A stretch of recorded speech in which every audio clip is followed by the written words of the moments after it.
What year were you ordained?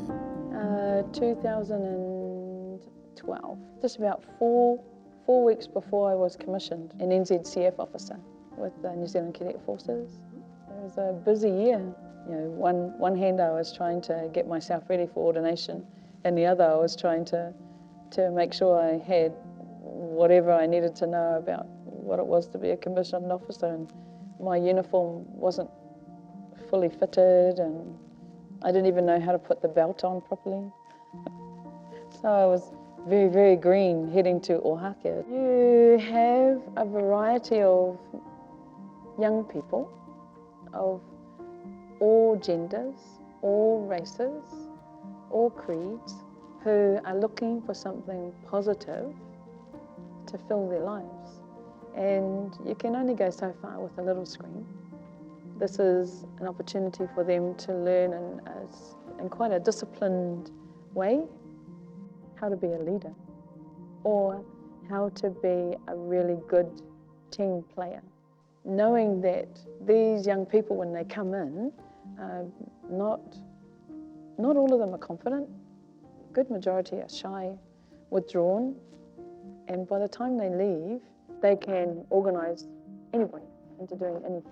There's the added bonus of learning how to fly a plane. The unit had a Tiger Moth for a while, until it had a bit of an accident on the way up to an air display. It sort of went too fast before the wheels were off the ground, and did a nosedive into the tarmac. We still have the propeller, broken propeller. He got turned into a clock. Nowadays they have microlight-size planes to fly in, as well as gliders.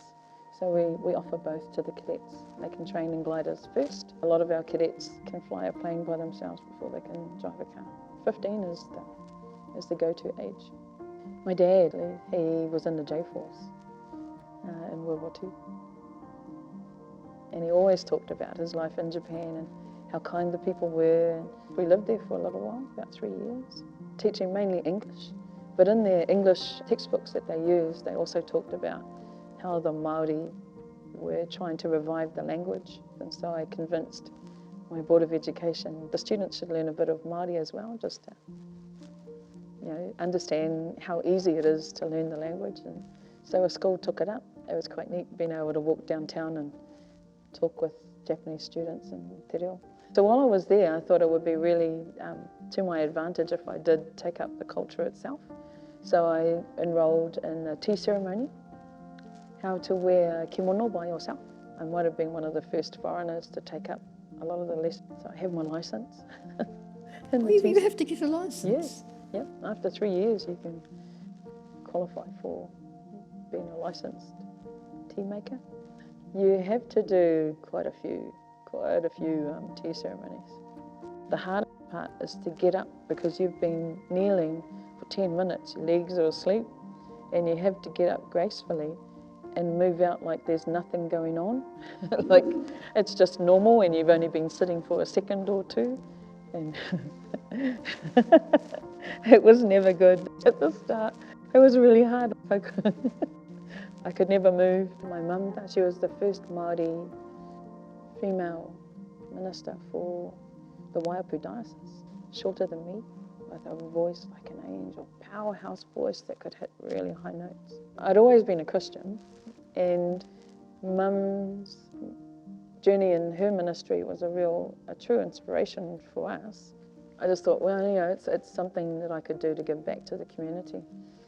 So cancer, 2002, 2009, 2019, all breast cancer. Yeah, the girls. Morgan was 4 by then. We tried to keep it as normal as possible. Mama was going to be losing her hair. She'd stay home a lot. She couldn't share her kai with you, while I was going through chemotherapy. That was the main thing to make it less horrifying for him. So that was the more of the challenging part of it. Getting rid of the cancer or taking the cancer out and doing all the treatment for myself was really easy. The harder part was making sure that he was comfortable with what was going on. and he was good as. 2009, yeah, so 2009 was the next one. Round 2 took a bit of a toll. 2019, yep, one more go back on the left-hand side. The first 2 were just lumpectomies, just taking out what they needed. Was a full mastectomy, both sides.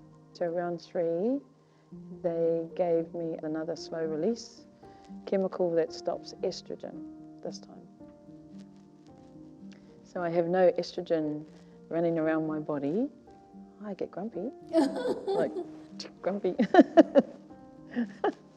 Oh yeah, road rage initially, but I attended a course to breathe and to realise that the cancer wasn't introduced, it was there all along, and so that if I was more accepting of the fact that sometimes a cell will go rogue, it wouldn't be such a blaming game. You know, why me?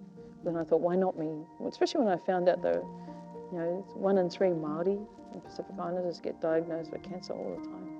You just carry on, you know, your faith is strong, your support crew are stronger, you can meet any challenge, really.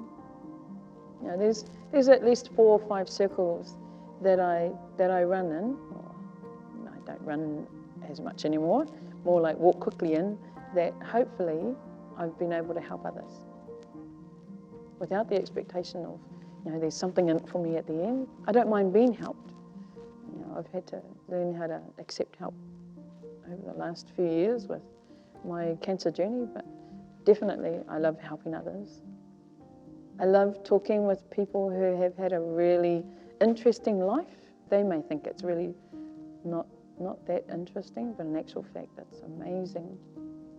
And it makes me appreciate we are so lucky for what we get, you know, for how we live our lives here. We're very lucky.